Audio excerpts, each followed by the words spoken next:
Killer beats, put the sauce on it. When in the street we try to conquer. Life is sweet like sugar. Eat your color, I eat my ember, I eat them well. For myself I'm doing better. Life is short to be feeling down. I'm be. So in this video, we're going to be talking about the uncomfortable topic of vulnerability. But before we dive into that, close your eyes, bow your head, do what you got to do. You feel me? Dear Heavenly Father, I pray that whoever's watching this video, Lord, that you just help heal their heart, Lord, with whatever issues they may be going through, Lord, whatever trauma they may be experiencing or have experienced in the past, Lord. I pray that you just heal them, heal their heart, Lord. Tell them that it's going to be okay. Tell them that those bad days are gone and good days are ahead, Lord, and that there's nothing to fear. In Jesus' name I pray. Amen. Vulnerability. Vulnerability really is like a sensitive topic. I feel like for a lot of people, lots of people struggle with vulnerability. I know I do. I'm a very closed off person, just to myself. And being vulnerable around people that I've known for a long time, and even people that I've just met, it's extremely hard for me. And I want to encourage those of you that also struggle with that it's okay to be vulnerable with people. Vulnerability is the only way that you will actually make genuine connections in life. You have to be vulnerable with people. Tell people your testimony. I mean, God wants us to tell people our testimonies anyways, so just remember that. It's okay. Not everyone is going to judge you like how, you may think. There are people that will judge you, and it's not right for people to judge you based off of, bad experiences in the past, but just have faith and just know that there are people that will actually care for you and care about you. And they won't judge you based off of your past experiences, and that they'll actually want to help you get over that stuff. So just know that those people exist. I found that out recently, so it is possible.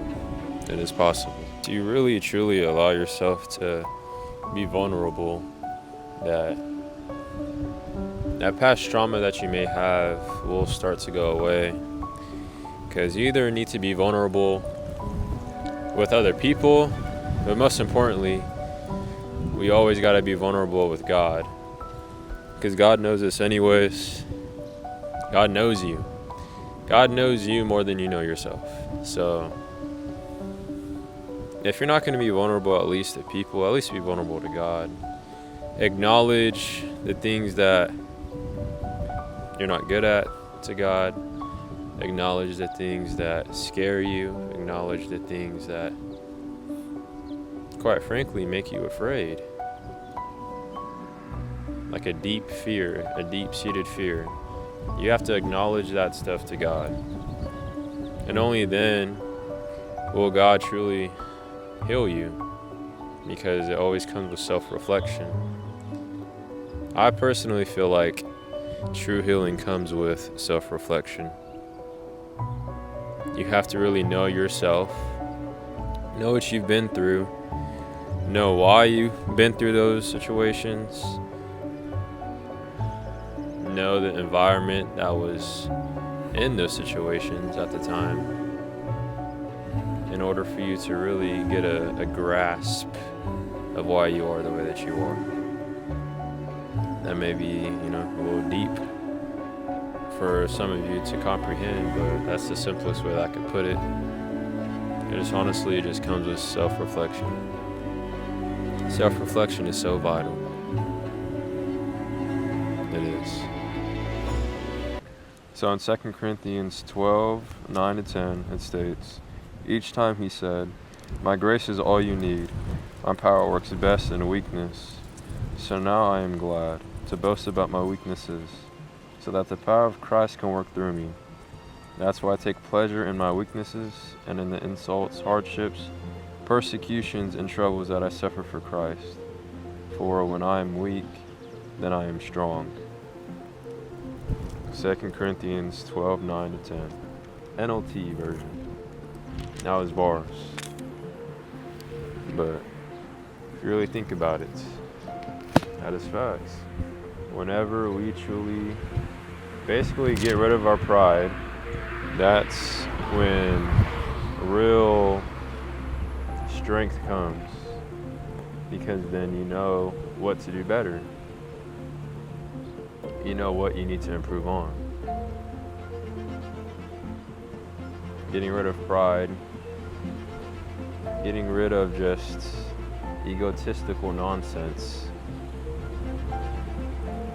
is what, we all need to be doing. Pride isn't going to get you anywhere. Being egotistical, it's not going to get you nowhere. It's not going to get you far.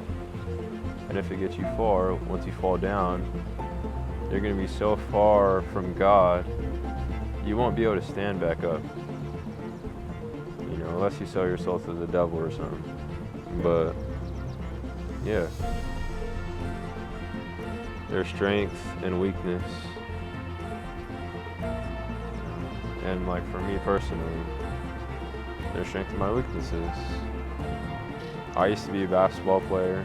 I thought I was going to be a professional basketball player. Not necessarily in the NBA, but I thought I was going to play overseas, maybe Europe or something. But God had different plans for me, because I'm a model now and a content creator, of course, or else y'all wouldn't be seeing this video.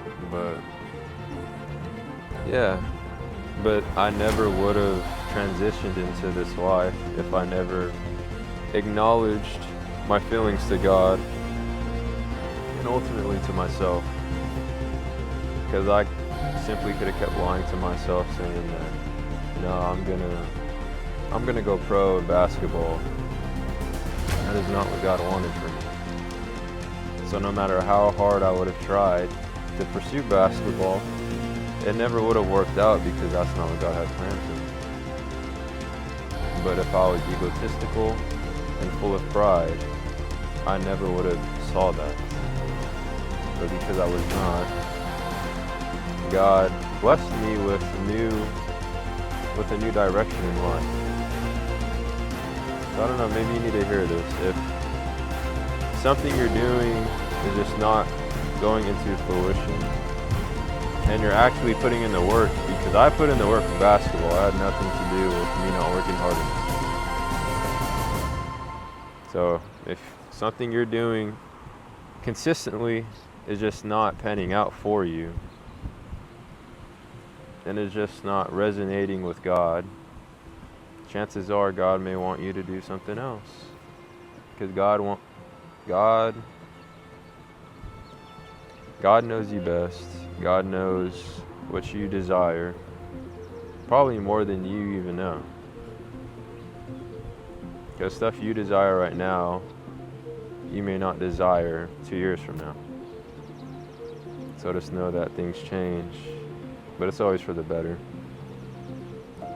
God wants to ultimately protect you. So just always remember to be vulnerable with people, be vulnerable with yourself, and lastly, be vulnerable with God. Yes. In Jesus' name, be vulnerable. But without ado, I'm going to close this video out in prayer. So close your eyes, bow your head, do what you got to do. Dear Heavenly Father, I pray that whoever watched this video, Lord, just really acknowledge the knowledge that was spoken in this video, Lord, and that they really just let it soak in. That they just let the Holy Spirit inside of them, Lord, just take control, and to really just let them feel your grace, God. That being vulnerable is okay, Lord, that they have nothing to be afraid of. Being vulnerable is strength, Lord. That is real strength when you're vulnerable. because you're putting yourself out there for all types of wounds, attacks, everything. But when we're vulnerable, we have the utmost faith in you, Lord, that you will protect us and that you will lead us in the right direction. So being vulnerable is one of the greatest acts that we can do as people, children of God, because that is a true test of faith. It really is. And I pray that whoever watched this video really understands that. In Jesus' name I pray. Amen. So, thank you for watching the video. Don't forget to like, comment, and subscribe, of course, especially if you're new. And if you haven't seen my last videos, go watch them. You know, they're good. They're goody. So, yeah.